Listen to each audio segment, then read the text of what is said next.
Do you want to turn off sleep mode on Instagram? You can disable Instagram sleep mode with just a few simple steps.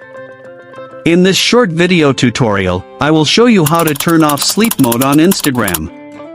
Just watch this video till the end, and do not forget to like this video and subscribe to this channel for more tutorials and tips videos.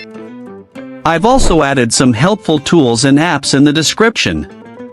Check them out after watching this video.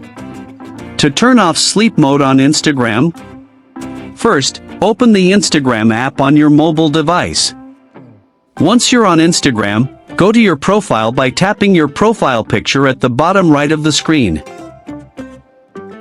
Now, tap the three-line menu in the top right corner of your profile.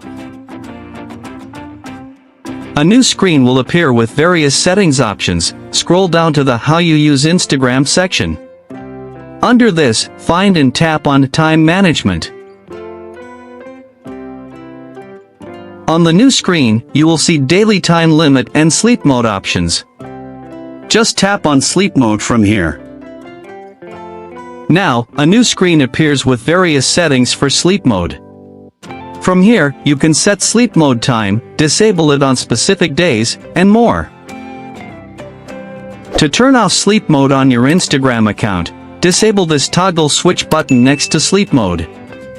Once you've turned off sleep mode, you'll start receiving notifications from Instagram as usual.